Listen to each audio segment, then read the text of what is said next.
Oh, I am so happy that this show is back. I didn't even get into this show or Star Wars in general until after it had already been canceled after its 6th season run, but it really was this show and Star Wars Rebels that got me invested in the Star Wars universe. It made me as big of a fan of the franchise as I am today. So of course I was really stoked to hear season 7 was coming back to finish up the story of the Clone Wars. Also, I get to see more of my waifu, Ahsoka Tano. She is my favorite fictional character, not my favorite Star Wars character, my favorite out of all of them, and getting to see her back makes me so happy. Not in this episode though, but that is fine, we'll get there eventually. Waifu will return to the screen. I don't think I can really not spoil a 24-minute long TV show episode, so don't watch if you don't want spoilers. But just as a very brief overall thought, it started kinda clumsy but picked up afterwards and works for a satisfying start to the season. If you liked the show before, you'll probably feel right back into it and it is worth going to pick up again. Okay, so actually talking about the episode, the basis for this episode is The Bad Batch, which if you're like me and watched all of the unfinished episodes from season 7 that they released at Celebration several years ago, you know what they are in concept. They are a group of clones that are altered somehow from your typical run-of-the-mill clone. I think before they were like defects, like they were mistakes, but in here they are described as having favorable mutations, and I think they mentioned that they're intentional.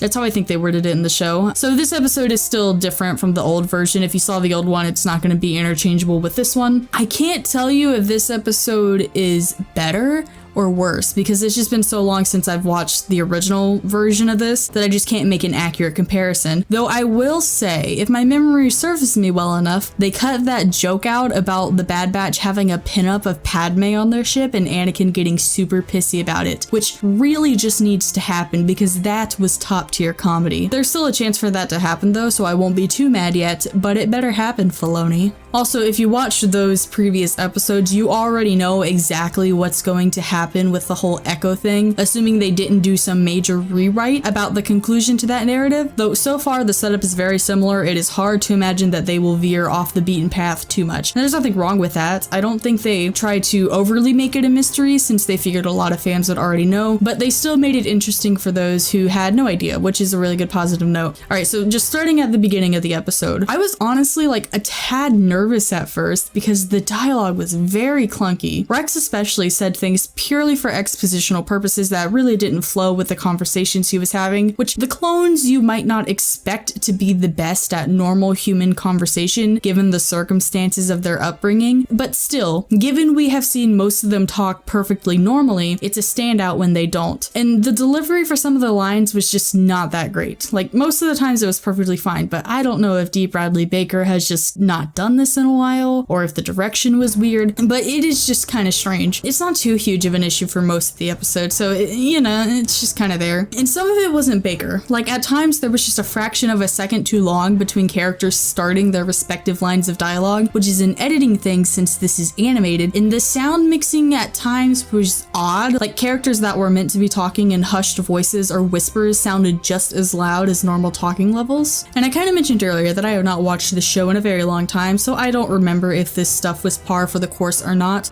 Before next week's review, I will probably go back and watch a few of the older episodes and report back on my findings there. But there is a definite positive turning point though, and that's around the time the clone ship is shot down and we get our first action sequence. After this, the dialogue becomes a lot more tactical and the characters in a sense feel much more in their comfort zone and more natural. Kind of expected for clones, I guess, but I mean that in a very good way. I will say I kind of laughed that they never thought to check that the clone pilot who was still in the cockpit was alive before having Wrecker flip the thing and effectively causing it to explode. That seems like a bit of a whoopsie. Is that a nitpick? A little, but the fact that they took the time to like animate in that guy's presumed corpse, but not think to have someone check up on the poor guy stood out a little bit to me. But yeah, everything after this is pretty well paced and the action was well done and interesting to see. Though I will say the framing of the shots was like far from inspired. In fact, it was pretty derivative and standard stuff, kind of boring. I would have loved to see something a little bit more interesting in that department, especially for the action, as it really could help take that stuff to another level. I think that this will change in future future episodes and we'll get more variety and interest. I'm pretty sure the style for anything involving a clone-centered mission has been more like this in past episodes. And even though the story was effective, there wasn't really a ton in the visual department comparatively to play around with that type of thing. So take this gripe as a small one. I just specifically wished some of the action scenes had been framed a little differently. I was always more invested in the show for its overall story anyway, as that tended to be the most interesting aspect. Because of this, I am more willing to forgive some of these other, what I would call smaller issues. Does this mean that I won't talk about them and point them out? I think if you are at this point in the video, you know my answer to that one. Okay, so characters. Rex is Rex. I love me some Rex. Cody is Cody. I love me some Cody. We know that stuff already. That's all fine. But these new faces of the Bad Batch all seem interesting enough. It's kind of hard to say with just one episode that's less than a half an hour long, but they all seem promising. You understand a lot about them purely off of how they operate and how they talk to each other. But that Wrecker guy,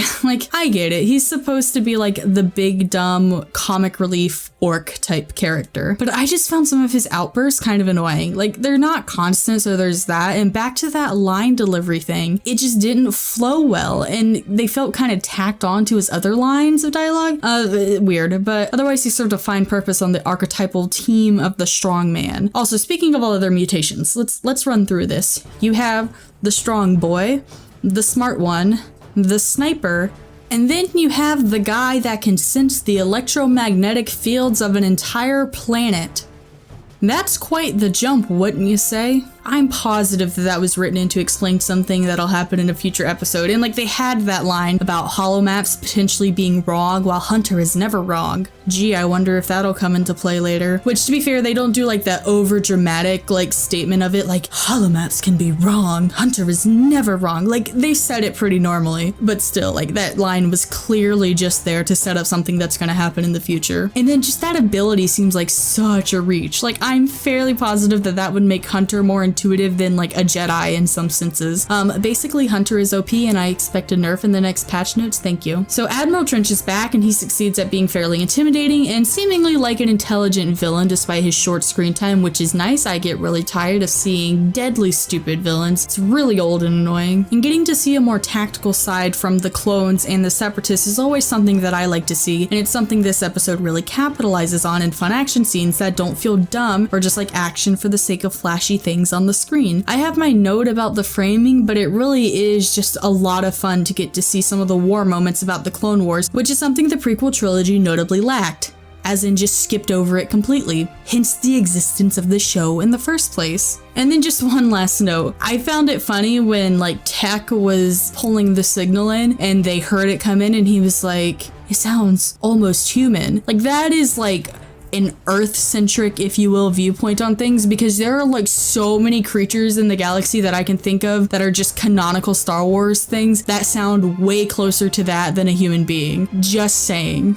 But overall, this is a decently paced, fun, action-based episode that does a pretty decent job of setting up what should turn into an interesting arc. It gave us some new, mostly interesting characters to check out, and it was a nice return to form. Of course, it is not perfect. I take issue with some of the early dialogue and some of the awkward setup, as well as a few technical issues. But again, I think if you liked the original show, you'll like this. I am personally more excited to see Anakin, Ahsoka, and Obi-Wan come into play, as they were always what I found to be the more interesting characters to follow. But if you're a clone guy, this episode is definitely for you, and I know that there are a lot of clone guys out there, and more power to you, dudes. It is not a terrible start to the season. The Clone Wars just reminds me of a happier time in my life, and I am happy to see this was able to take me back. I am definitely looking forward to next week's episode. So, welcome friends. If you made it to this part of the video, first off, why? I mean, I'm pretty unbearable, but second off, you'll have realized that we're near the end and the speed paint is nowhere near finished. Rather than do a new speed paint for every episode, I thought it'd be better to do one larger, more intricate speed paint and split it up into parts as the season moves on, with the final episode showing the final result. I will finish this artwork long before the season ends, so allow me to shamelessly plug my Twitter and Instagram, where you can see the speed paint in its final form before anyone else who just watches the video. Be sure to let me know your thoughts on this episode and if you're looking forward to more, and tell me what issues you had or didn't have with the episode in the comments below. If you like this video, you can leave me a like, maybe subscribe and hit the bell, or not. I understand why you wouldn't like me too, so either way, it's totally fine,